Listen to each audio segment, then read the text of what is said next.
Halo pemirsa Cokro TV, saya kali ini kedatangan tamu istimewa nih. Teman lama di medsos sebenarnya. Dulu sering berantem. Tapi sekarang mungkin karena kita punya pandangan-pandangan yang sama ya tentang bagaimana Indonesia ke depan, jadi lebih banyak diskusi gitu. Bung Dhanil Anzar Simanjuntak.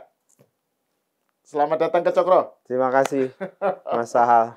Ini kan saya berbicara dengan juru bicara Prabowo Subianto ya, juru bicara Pak Prabowo.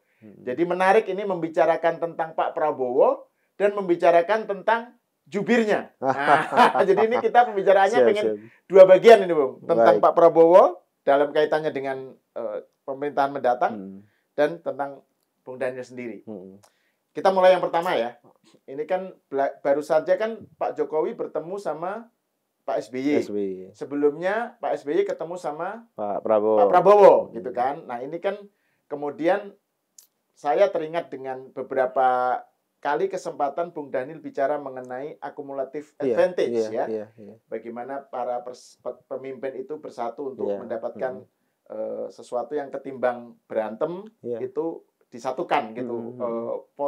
Kekuatan dan energi positifnya. Bisa dijelaskan nggak menurut Bung Dhanil bagaimana melihat perkembangan terbaru tadi itu? Pertama, Masal, kita harus perhatikan fakta empirik secara historis lah ya.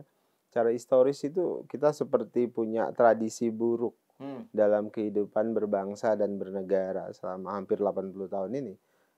Tradisi buruk yang saya sering sebutnya itu tradisi saling kutuk. Jadi ini kan seperti saya sering menganalogikan dengan istilah ini seperti tradisi kutukan Empu Gandring gitu loh. Jadi saling mengutuk. Jadi rejimnya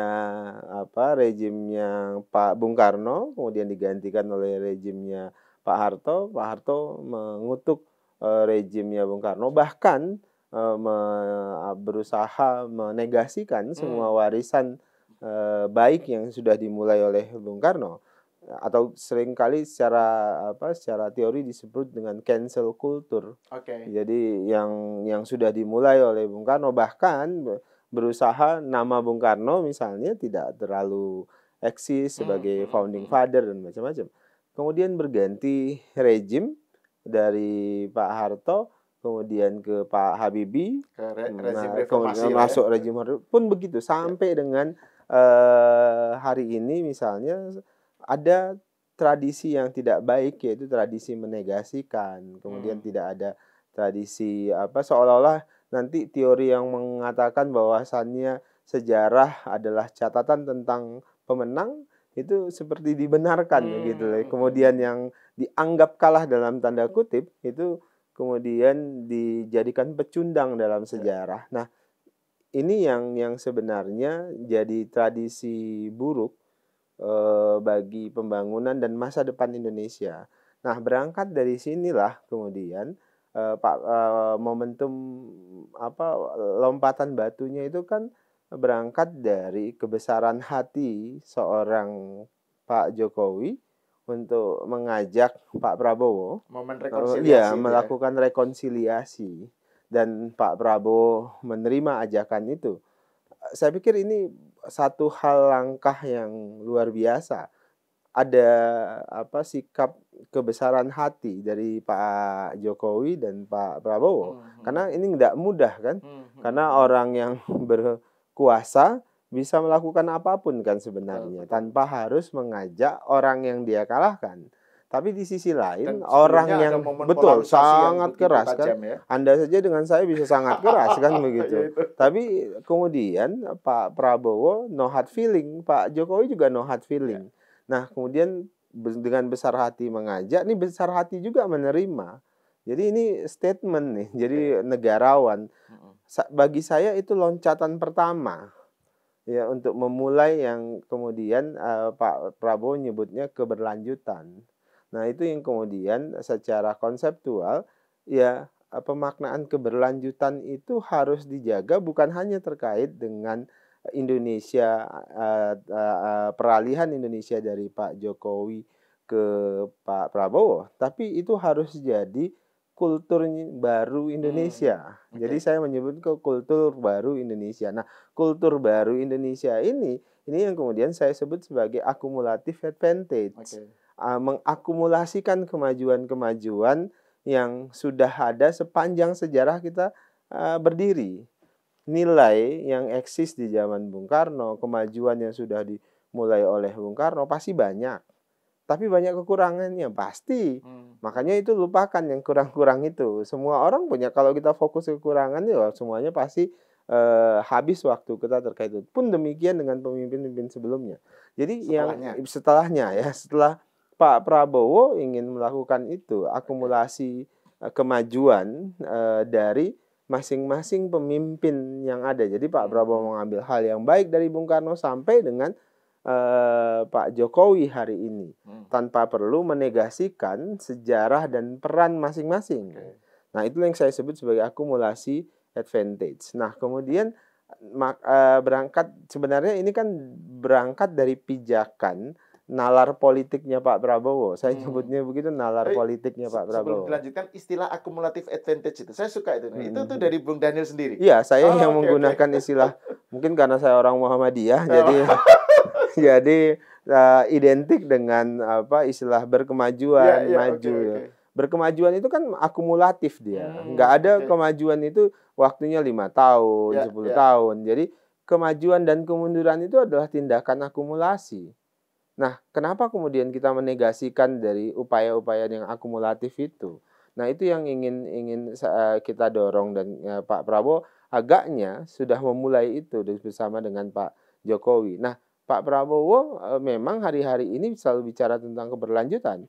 Nah, keberlanjutan dan akumulasi advantage yang saya maksud ini karena Pak Prabowo sampai dengan detik ini, nalar politik yang beliau bangun itu melawan nalar jamak politik hari ini gitu. Di seluruh dunia kan kita pasti diejek ketika kalau kita ngomongin politik, nalarnya tidak antagonis. Kan nalar politik itu selalu antagonis, atau sering kita sebutnya nalarnya pasti realis. Jadi saling ancam. Dan ininya zero sum game. Iya, zero sum game.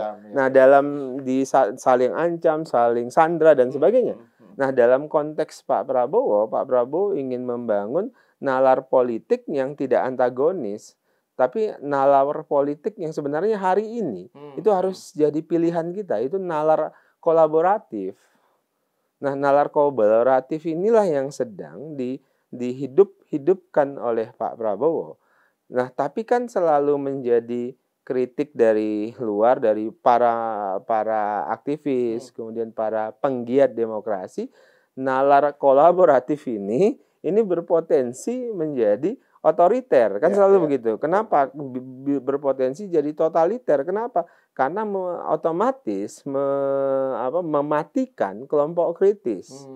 Nah, saya mau katakan gini, nalar kolaboratif yang artinya merangkul banyak pihak itu tidak selalu bermakna mematikan pihak kritis, kelompok-kelompok kritis. Tapi ini harus jadi pijakan dasar sebenarnya, Mas. Jadi gini, dalam hubungan politik, dalam intrik politik, dalam banyak kegiatan politik, yang ingin disampaikan Pak Prabowo nggak boleh terkait dengan ini misalnya kepentingan pribadi, hard feeling gitu loh. Saya nggak boleh dendam dengan Mas Sahal ketika Mas Sahal misalnya berdebat dengan saya pada periode-periode sebelumnya. Lupakan itu sebagai bagian proses demokrasi kita. Nah, ketika kita bertemu dengan kepentingan yang lebih besar, yaitu kepentingan bangsa, kita harus membangun mutual understanding begitu loh. Kesepahaman bersama yang menguntungkan. Nah, bukan berarti misalnya kan yang sekarang dikritik kalau kemudian Pak Prabowo juga berusaha merangkul PDIP, misalnya begitu. Itu tidak kemudian bermakna mematikan kelompok kritis di luar. Tidak. Loh, harus bertemu dengan siapapun, harus berkomunikasi dengan siapapun, terlepas nanti sikap politik PDIP misalnya atau Bu Megawati seperti apa, itu kita serahkan sepenuhnya. Kalau kemudian kita ajak mereka mau bekerja di dalam pemerintahan, itu lain hal, tetapi bukan kemudian mematikan proses dialektika kritis begitu. Tapi justru menurut kami membangun tadi nalarnya nalar kolaboratif. Nah, begitu Mas. Soal nalar kolaboratif ini kan sesuatu yang mendapatkan respon secara katakan aja skeptisisme dari beberapa kalangan ya. Misalnya saya nonton diskusinya Bung Dhanil dengan Kang Sobari misalnya Kang Sobari kan menyatakan dan ini saya kira mewakili sebuah sikap terhadap pandangan yang tadi akumulatif advantage, nalar kolaboratif itu kan kan memang sejak lama politik di Indonesia bahkan mungkin secara umum kan selalu nalarnya negasi, discontinue, patahan gitu kan. Nanti kalau Jokowi menang kalah menang kalah. Itu kan Dhanil bisa bilang begitu kan sekarang gitu kan. Nanti kalau Pak Jokowi sudah turun, sudah selesai ya tanggal 20, pasti logikanya beda gitu. Jadi ini sebuah sikap yang nggak percaya lah bahwa itu akan terjadi. Itu pertama. Jadi bagi pandangan semacam ini, nalar semacam itu tuh, nalar kolaboratif itu too good to be true gitu lah. Betul. Mungkin lah gitu. Nanti kalau sudah berkuasa penuh kan pasti beda ceritanya. Kalau kata anak Medan cakap-cakap aja. Cakap-cakap aja boleh itu. Itu yang pertama. Kemudian yang kedua, yang sifatnya suuzon. Suuzon itu kolaboratif itu kan cara lain untuk mereka itu berbagi kue. Jadi ini sebuah pandangan yang saya kira ini juga misalnya tuduhan bahwa ini kartel, ya kan, bahwa ini semua berkerumun di pemenang untuk bagi-bagi kekuasaan dan dampaknya tadi yang Bung Dhanil bilang tidak ada oposisi. Gitu. Menurut Bung Dhanil gimana tanggapan terhadap dua hal? Saya melihat dua perspektif ini nggak bisa juga menyebut itu keliru. Di satu sisi tidak bisa juga menyebutkan perspektif itu salah karena memang fakta empiriknya kan yang terjadi seperti itu. Nah, yang sedang dilakukan Pak Prabowo ini kan sikap anti mainstream. Dan ini nggak mudah. Kultur baru kultur baru. Ini kan kultur politik baru yang sedang diupayakan dalam sejarah Indonesia yang baru. Sebutlah begitu. Ini nggak mudah, pasti muncul tantangannya. Tapi gini, yang ingin pertama misalnya perspektifnya Kang Sobari dan kawan-kawan seperti itu kan dibangun dari nalarnya politik realis tadi dan perspektif realis ya memang begitu atau perspektif public choice secara teori politik ya memang begitu. Konteksnya adalah konteks individualistik begitu dan bagi saya itu hal yang wajar. Pun demikian dengan perspektif ini bagi-bagi kue. Nah, kolaborasi ini kan kata lembut dari bagi-bagi kuasa saja, kan kira-kira begitu. Nah, perspektif ini tidak bisa disalahkan juga, Mas. Tapi kita butuh perspektif ini bagi Pak Prabowo dan saya pribadi. Menurut saya perspektif seperti ini memang perlu tetap dijaga oleh mereka-mereka yang ingin melakukan pressure terhadap pembuat kebijakan dan politisi. Kenapa? Ini bagi saya dan bagi Pak Prabowo mungkin ini jadi pengingat. Sedangkan hari ini yang ingin dimulai oleh Pak Prabowo itu adalah nalar kolaboratif tadi. Nalar saya sebutnya nalar akumulasi atau akumulatif advantage ini. Dan tantangannya pasti besar. Adakah tantangannya ini bisa gagal? Pasti. Tapi harus dimaknai dengan pondasi pemahaman yang kuat. Pondasi pemahaman yang kuat itu maksud saya gini, Mas. Sebagai bangsa dan sebagai bangsa lah saya sebutnya. Kita harus punya kesadaran bersama. Kita bersaudara, itu dulu. Kan? Jadi persadaran kalau kemudian saudara berantem, berselisih, itu wajar. Tapi saudara yang berselisih itu tidak akan merusak persaudaraannya. Saudara yang berselisih itu tidak akan merusak rumahnya. Sebutlah rumahnya ini Indonesia. Nah, dalam upaya kolaborasi untuk membesarkan rumah ini pasti ada perselisihan. Tapi jangan sampai perselisihan ini itu merusak rumah itu. Ini nalar yang ingin dibangun, kolaborasi yang ingin dibangun oleh Pak Prabowo. Jadi sama-sama kalau bahasa sering yang digunakan Pak Prabowo ini, ya kita bisa beda, kita bisa marah-marahan. Tapi jangan sampai merah putih itu dirobek-robek. Itu yang paling penting. Jadi apa yang sedang diupayakan dan diusahakan Pak Prabowo ya melalui pendekatan itu, Mas. Ada kesadaran bersama bahwasannya apalagi sekarang di luar rumah kita secara geopolitik dan geostrategis itu sangat dinamis dan tidak baik-baik saja. Mungkin orang di pasar, di rumah-rumah hari ini tidak bisa menyadari bahwasannya ada tantangan, ada dinamika geopolitik dan geostrategis yang kapanpun bisa jadi ancaman serius bagi kita di dalam rumah ini. Suriah itu baik-baik saja loh, Mas, beberapa tahun yang lalu. Dan mereka bisa main di pasar segala macam, tapi sekarang rata. Ukraina itu baik-baik saja beberapa tahun lalu, rakyatnya mungkin merasa nggak ada ancaman, tapi kemudian semuanya terjadi berubah dengan cepat. Jadi teori yang menyatakan tidak akan ada perang, misalnya tidak ada gangguan fisik dari negara manapun, ternyata berulang kan. Dan ternyata terjadi. Pandangan gitu. Tentang konteks geopolitik internasional itu kan bidang perhatiannya Pak Prabowo banget gitu ya. Nah, itu keresahan Pak Prabowo, Mas Sahal. Jadi kalau saya sering menyebutkan salah satu faktor yang bikin Pak Prabowo susah tidur itu adalah ancaman yang bisa muncul kapanpun dari kondisi geopolitik dan geostrategis. Kita ingin memastikan rakyat Indonesia bisa tidur dengan nyaman, tetapi bagaimana caranya supaya kemudian ancaman-ancaman yang strategis geopolitik dan geostrategis ini tidak menjadi ancaman serius sampai ke dalam negeri. Nah, itulah juga alasan kenapa ketika Pak Prabowo menjadi Menteri Pertahanan, pilihan diplomasi pertahanan itu dilakukan secara masif oleh Pak Prabowo, Mas Sahal. Tambah lagi ya alutsista memperkuat benteng rumah itu juga dilakukan Pak Prabowo secara masif, berangkat dari keresahan itu. Ada hal satu lagi yang juga menjadi keresahan Pak Prabowo sejak dulu ya. Soal kekayaan dan potensi yang bocor, Indonesia yang bocor. Yang dulu kan suka dilihat bocor. Tapi kan masalah kan sering ngejek bocor.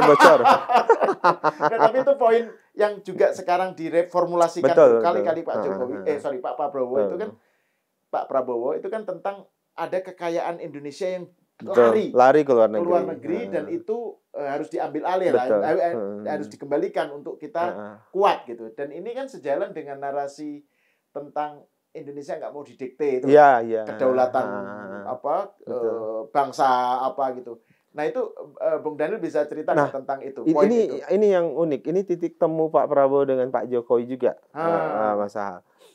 Pak Prabowo nggak mengira dalam beberapa dialog dengan Pak Jokowi itu akan berani dengan pihak luar negeri yang menekan kita.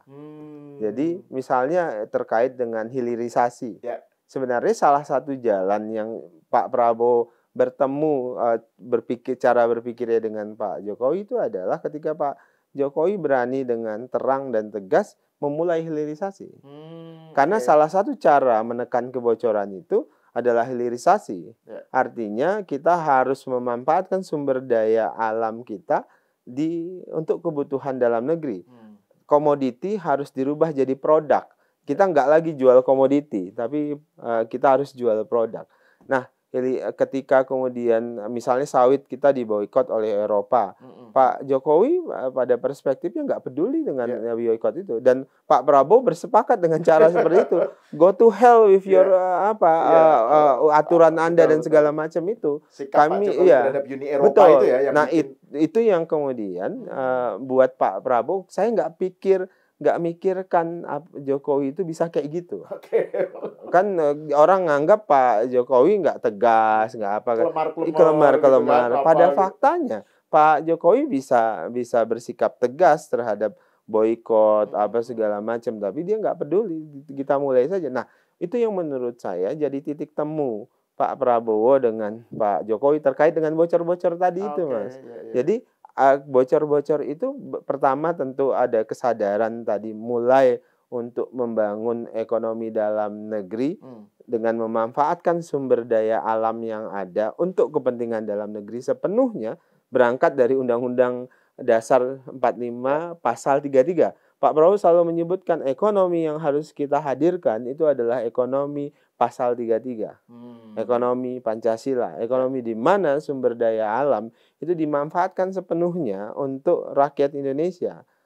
Nah, itu janji politik yang selalu disampaikan oleh Pak Prabowo. Makanya kalau ditanya apa ekonomi yang akan ditawarkan oleh Pak Prabowo, ya ekonomi pasal 33, ekonomi Pancasila, itu yang kemudian sudah dimulai oleh Pak Prabowo, hilirisasi tadi. Inilah yang kemudian, hilirisasi inilah yang bagi Pak Prabowo adalah jalan solusi untuk menekan kebocoran-kebocoran itu, Mas Hal. Karena banyak sekali misalnya ya sumber-sumber daya kita tadi Mas Hal sebutkan ya lari ke luar negeri. Kemudian kedua, simbol kata-kata bocor, kemudian selain sumber daya alam, ini juga sebenarnya narasi untuk mengedepankan perlawanan terhadap korupsi. Jadi Mas Hal setelah Pak Prabowo terpilih, hampir di semua acara saya perhatikan yang selalu diulangi Pak Prabowo itu adalah beliau ingin memastikan Indonesia itu, pemerintahan beliau itu bebas dari praktek korupsi. Koruptor saya kejar sampai antariksa dan sebagainya. Kan Pak Prabowo suka membuat kalimat-kalimat bombastis seperti itu sebagai pesan perlawanan.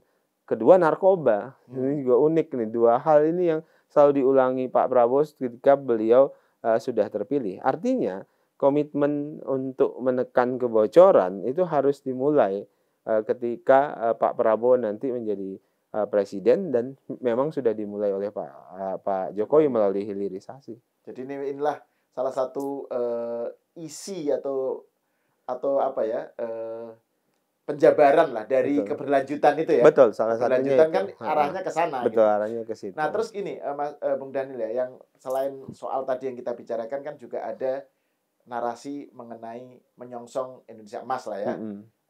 Dan itu menyongsong percepatan kemajuan. Gitu kan, bonus demografi yang jangan sampai kita itu abai gitu ya, harus dimanfaatkan karena kalau enggak nanti malah kita kena middle income trap misalnya gitu. Dan menekan Pak Prabowo dan Pak Jokowi menekankan kerukunan elit. Nah, elit ini harus rukun bersatu gitu. Nah, dengan kerangka semacam itu saya ingin masuk ke current issues ya, soal tadi Pak Jokowi ketemu Pak SBY, kemudian sebelumnya Pak SBY ketemu Pak Prabowo.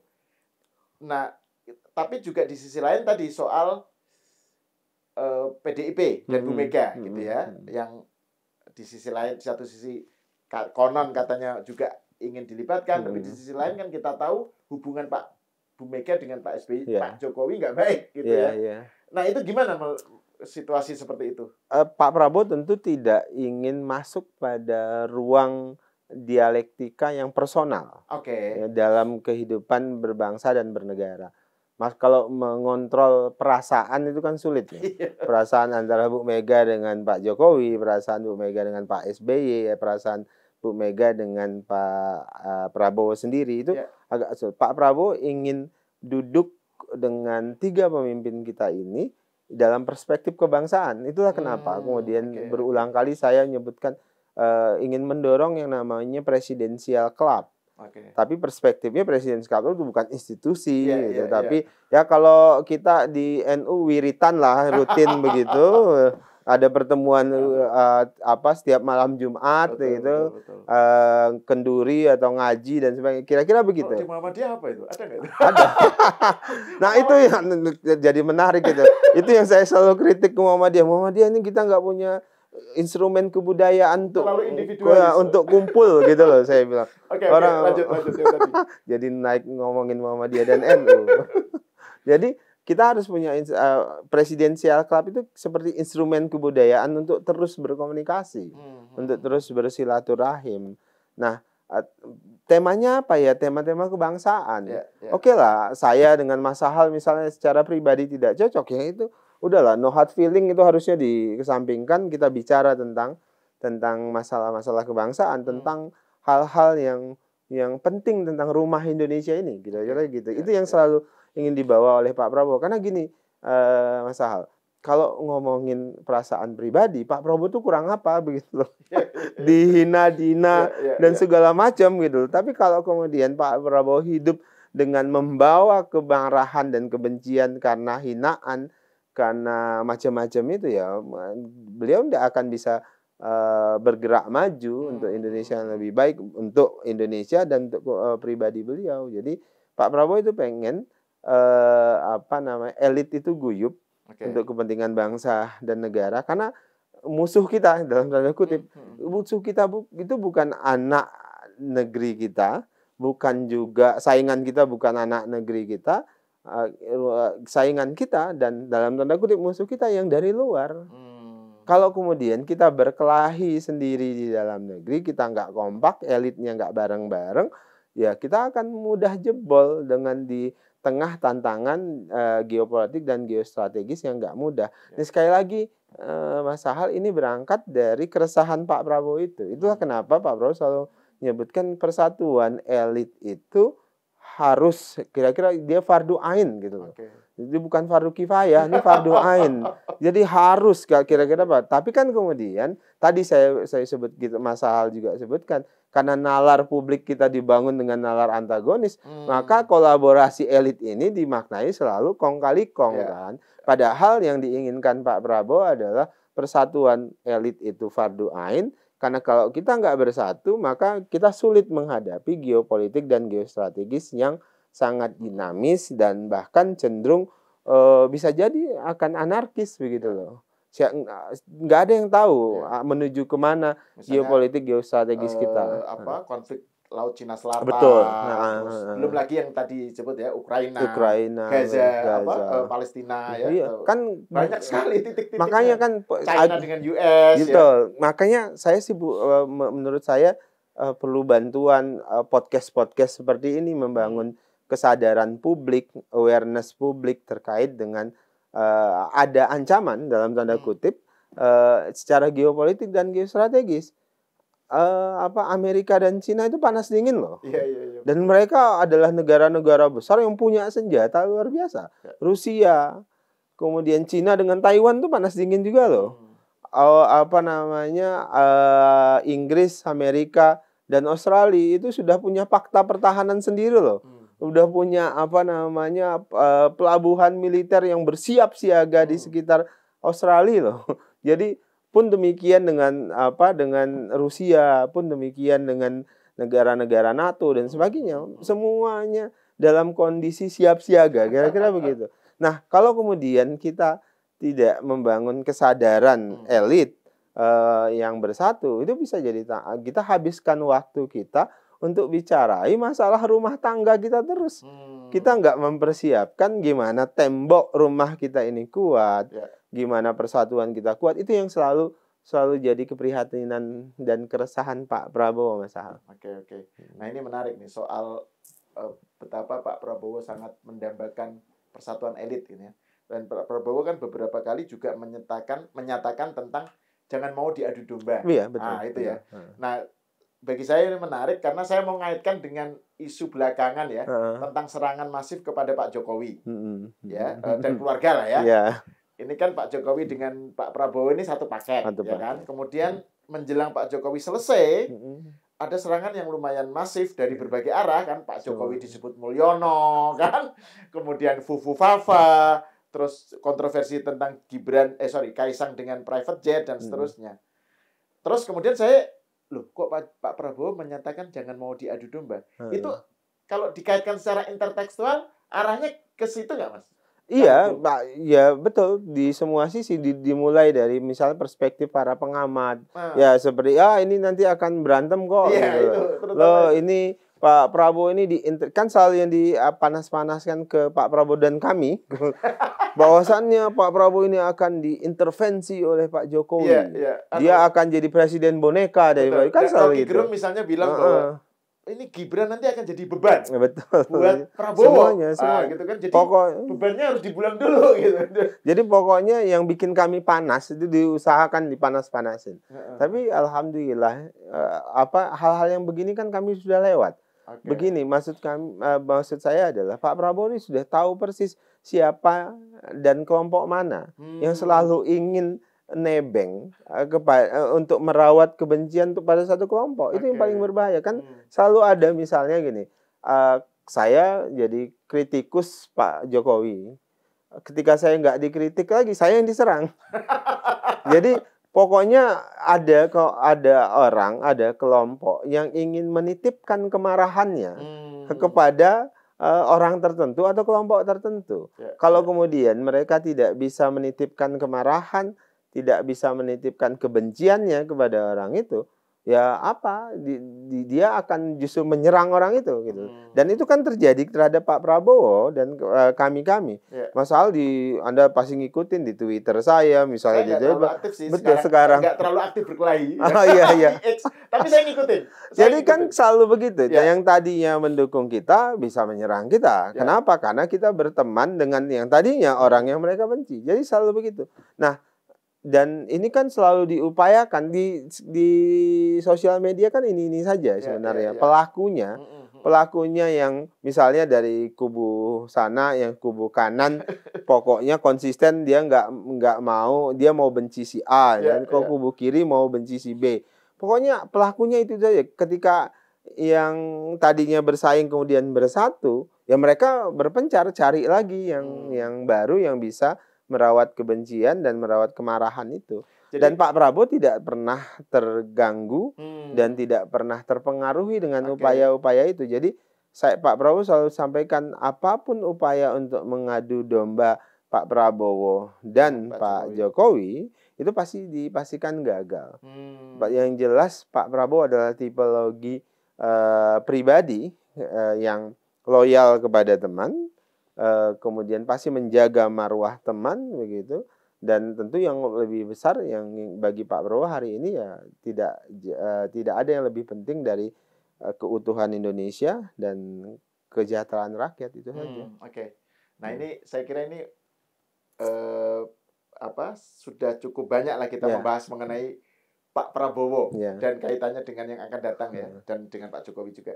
Nah saya ingin masuk ke tadi yang saya sebut di awal tentang juru bicaranya Pak Prabowo, Bung Dhanil. Ini kan saya tahu Anda kan dulu sebagai Ketua Pemuda Muhammadiyah, gitu Ketua ya. Umum Pemuda Muhammadiyah. Terus kemudian nggak tahu gimana ceritanya tiba-tiba kemudian dekat dengan Pak Prabowo dan sampai sekarang menjadi jubir. Nah, bisa cerita sedikit nggak sebenarnya apa yang terjadi pada seorang Dhanil Anzar ini? Jadi pertama gimana itu? Mas saya orang kampus. Jadi saya pikir separuh hidup saya itu di kampus. Di Universitas Tirtayasa. Jadi saya mengajar hampir 16 tahun di Untirta sebelum saya ASN kan, Mas. ASN kemudian Pak Prabowo ngajak saya berhenti. Jadi dulu itu kata Pak Prabowo begini ketika ngajak saya. Ini ngajak setelah menjadi Ketua Pemuda Muhammadiyah atau? Saya masih Ketua Umum Pemuda Muhammadiyah pada saat itu. Pak waktu itu kami sering berdiskusi, saya kemudian ada Pak Busro suka berdiskusi dengan Pak Prabowo dengan beberapa teman-teman. Nah, beberapa kali diskusi kemudian momentum Pilpres 2018 Pak Prabowo ngajak masuk dengan beberapa teman-teman. Catatan Pak Prabowo itu nggak banyak anak muda kritis hari ini. Dari kalangan ormas, dari kalangan kampus. Beliau ajak saya untuk ikut di perjuangan Pilpres 2019 yang lalu. Kemudian saya berdiskusi dengan teman-teman, akhirnya saya putuskan saya berhenti jadi ASN, mundur di Untirta, kemudian saya full sebagai jubir Pak Prabowo di Pilpres. Anda pasti ngikutin itu. Kemudian Pak Prabowo waktu itu kan saya keras sekali ke Pak Jokowi. Saya jadi kritikus Pak Jokowi mulai dari sebagai akademisi, Ketua Umum Pemuda Muhammadiyah, keras sekali. Termasuk kemudian Pilpres. Banyak dinamika yang saya alami dan itu tidak mudah menurut saya. Namun kemudian tiba-tiba masuk. Saya waktu itu agak shock juga tiba-tiba Pak Prabowo masuk gitu. Shock gitu. Tapi sejak saya ikut Pak Prabowo, saya berkeyakinan ini orang mikirnya bangsa dan negara. Itu aja catatan saya. Dan beliau tulus untuk bangsa dan negara. Secara pribadi kan Pak Prabowo udah nggak ada lagi yang beliau cari selain bagaimana mendedikasikan hidupnya untuk bangsa dan negara. Udah selesai dengan selesai lah, ekonomi selesai, keluarga selesai, beliau ini apa namanya akan penuh mikirin bangsa dan negara. Nah, saya pikir ketika Pak Prabowo bergabung, ya kita shock juga karena kan itu harus apa nama shifting sikap yang sangat nggak mudah kan ya. Shifting sikap, semua orang maki-maki kita gitu, maki-maki Pak Prabowo. Paling mudah kan maki Pak Prabowo itu maki jubirnya, Mas. Karena Pak Prabowo nggak ngelihat sosmed, saya ngelihat sosmed, Mas. Jadi semua sosmed itu maki-maki saya, terutama pendukung kita dulu gitu loh. Pendukungnya Pak Jokowi juga ikut maki gitu. Jadi kita diserbu dari kanan kiri. Tapi waktu itu Pak Prabowo ini pikir bangsa dan negara. Kan sebagian juga dari kita kan shock gitu. Tapi saya putuskan ya sudahlah. Akhirnya Pak Prabowo selalunya kalau Anda semuanya percaya dengan saya, ikut dengan saya. Kalau enggak ya silahkan gitu. Jadi kemudian saya diajak Pak Prabowo juga ke Kementerian Pertahanan sebagai jubir beliau. Itu tambah shock lagi, Mas, karena saya aktivis, akademisi, tiba-tiba masuk dunia militer. Kalau saya kan kerjaannya protes, mikirin kita diskusi begini. Kalau di dunia militer, anak buah Pak Prabowo lagi kan jawabannya cuma satu, Mas. Siap. Pokoknya apapun perintahnya, beda ya? Betul, kulturnya beda. Dengan kultur militer jauh berbeda, Mas. Komplit opposite. Oh iya, jadi jauh berbeda. Tapi saya dapat nilai yang tidak mudah. Kalau dibandingkan dengan teman-teman saya yang misalnya sama-sama staf khusus apa segala macam, di Kementerian Pertahanan tuh relatif lebih enak begitu. Kenapa? Karena tentara itu memang disiplinnya luar biasa. Pokoknya kalau kita kasih instruksi, jawabannya siap dan beres. Kalau ASN yang lain enggak begitu, tertib, bersih dan segala macam. Sehingga saya ketika bersama Pak Prabowo banyak dapat nilai yang di luar apa namanya, di luar lingkungan saya. Nah, itu membentuk Dhanil yang baru lagi. Dan yang enggak mudah itu no hard feeling, Pak. Pak Prabowo, saya kadang-kadang kan kami diskusi misalnya menyebut, Pak, orang ini gini, udah kalian hidup dengan dendam itu jadi penyakit, itu jadi kanker dengan kalian. Udah, mulai saja, hapus semuanya, gitu, mulai saja dengan yang baik-baik. Saya kadang-kadang mikir, Pak, sebenarnya yang ustadz itu saya atau Pak Prabowo? Kadang-kadang gitu loh, Mas. Jadi Pak Prabowo itu mudah ngelupakan kesalahan orang lain, tapi agak sulit melupakan kebaikan orang lain. Jadi kalau ibaratnya itu dulu ada kakek saya itu punya kebiasaan semua yang ini bendahara Muhammadiyah di Barus kakek saya itu, Mas. Jadi semua kebaikan orang lain, apa yang diberikan orang lain dia catat, Mas.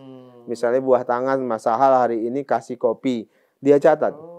Tapi apa yang dia berikan buat orang lain itu udah dia lupa. Jadi Pak Prabowo kok saya lihat, beliau bisa catat semua kebaikan orang lain dalam memorinya. Maka ketika orang itu datang, beliau ingat langsung. Tetapi semua keburukan yang dilakukan orang lain ke beliau itu bisa beliau lupakan. Bagi saya akhlak seperti ini itu sulit kita temukan dalam hidup dan kehidupan, apalagi dalam kepemimpinan bangsa yang besar ini. Agaknya model-model akhlak seperti ini yang harus dihidupkan dan harus dicontoh. Ini Bung Dhanil ini juru bicara Pak Prabowo, maksudnya melekatnya ke jadi, Pak Prabowo ya? Pak Prabowo, jadi semua peran jadinya. Saya kader Gerindra sejak 2019. Jadi ketika Pak Prabowo kan waktu itu kalau kita belum menang Pilpres gitu belum menang Pilpres, kemudian Pak Prabowo nih sudah masuk Gerindra barengan saya aja gitu loh. Saya mau kembali ke kampus kan, saya udah mundur segala macam, ASN sudah mundur. Mau kembali ke kampus, udah berpolitik, tanggung gitu. Akhirnya saya putuskan ketika Pak Prabowo nih, kamu gabung dengan saya, bareng dengan saya, jadi juru bicara Ketua Umum Partai Gerindra. Waktu itu kan Pak Prabowo Ketua Umum Partai Gerindra. Jadi saya akhirnya diputuskan jadi juru bicara Ketua Umum Partai Gerindra, Prabowo Subianto. Secara otomatis kalau saya jubir Ketua Umum Partai Gerindra, saya harus jadi kader Gerindra. Jadi sejak 2019 saya kader Gerindra. Nah, kemudian selesai Pak Prabowo masuk ke pemerintahan, ternyata saya juga diminta Pak Prabowo ke Kemhan. Jadilah saya juru bicara Menteri Pertahanan dan juga juru bicara Ketua Umum Partai Gerindra.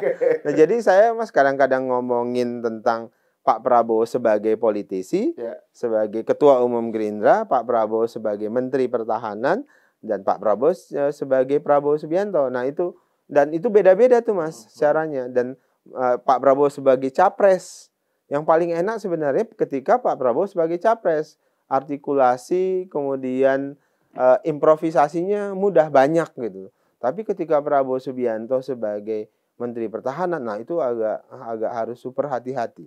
Karena tadi saya bilang kita bicara tentang dunia militer dan dunia pertahanan yang banyak sekali yang tidak bisa diungkapkan secara artikulatif. Bahkan saya selalu menggunakan pepatah Melayu, banyak hal yang harus pecah di perut, sebagian saja pecah di mulut. Kira-kira gitu. Padahal fungsi juru bicara itu untuk bicara. Ya? Tapi kok ini ada hal yang harus tidak dibicarakan. Nggak dibicarakan. Jadi malah justru kalau bagi saya fungsi juru bicara itu adalah menyaring informasi apa yang perlu disampaikan, apa yang tidak perlu disampaikan.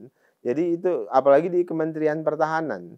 Jadi kan yang namanya user kita itu nggak pernah salah, yang salah harus kita gitu. Jadi saya selalu menempatkan juru bicara itu adalah orang yang menyaring informasi yang perlu disampaikan dengan yang tidak perlu disampaikan. Dan kalau di Kementerian Pertahanan lebih banyak informasi yang tidak perlu disampaikan ketimbang informasi yang perlu disampaikan.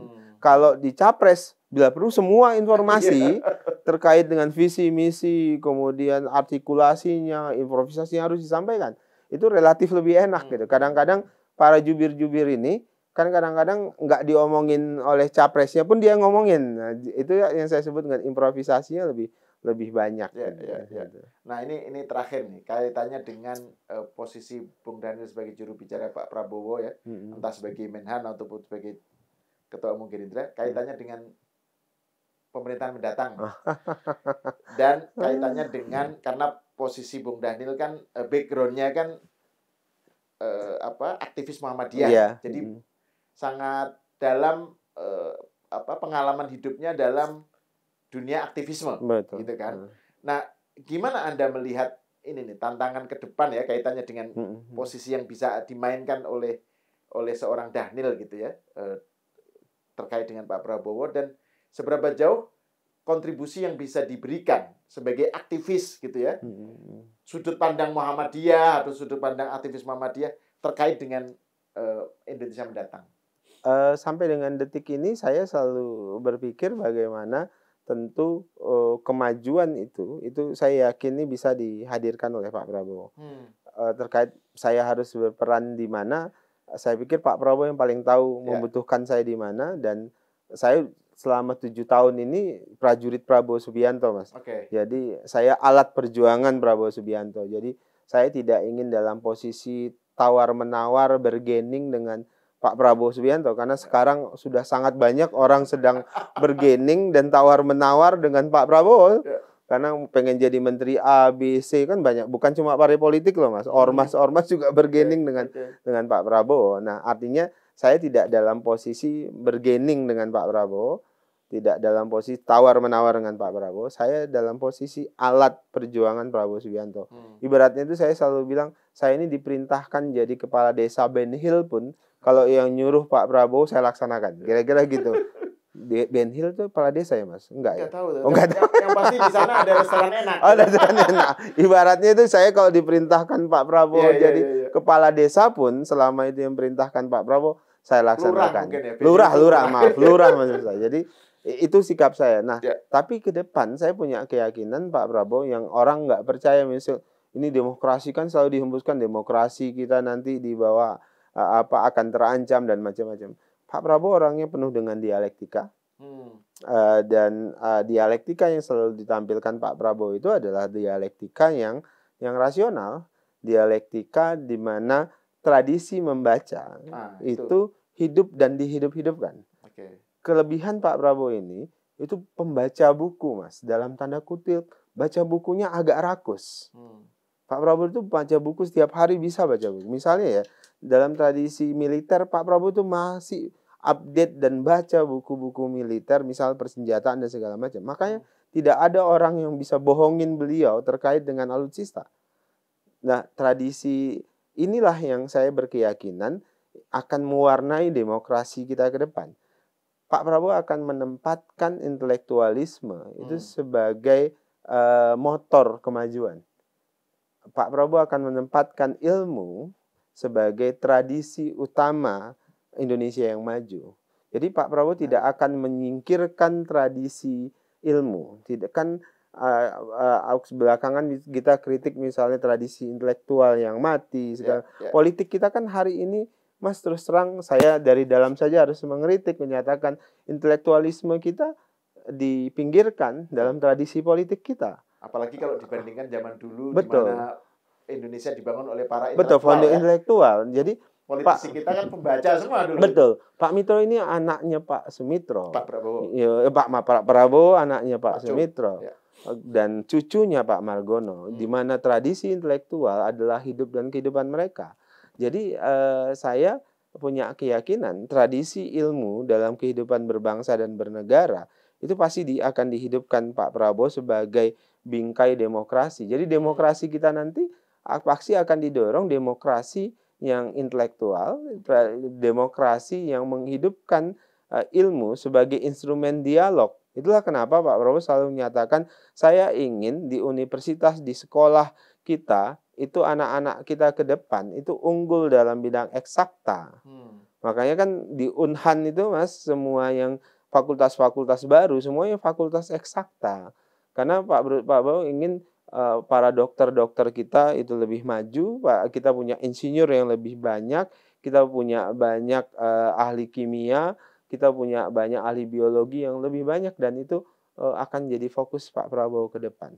Jadi kalau boleh saya simpulkan, Pak Prabowo ingin jadikan Indonesia yang maju itu adalah Indonesia di mana orang-orangnya menempatkan ilmu, menempatkan intelektualisme itu sebagai instrumen utama dalam hidup dan kehidupan mereka. Ya, ini menampilkan sisi Pak Prabowo sebagai anaknya, Sumitro. Putranya Pak Sumitro ya, Profesor Dr. Sumitro yang juga sangat intelektual. Sangat gitu intelektual. Oke, Bung Daniel, terima kasih banyak atas diskusinya dan atas kedatangannya ke Cokro TV. Terima kasih, Mas Al. Ya, kita pasti akan berlanjut ini diskusi di lain kesempatan. Pemirsa, sampai di sini dulu. Kita berjumpa lagi di episode selanjutnya.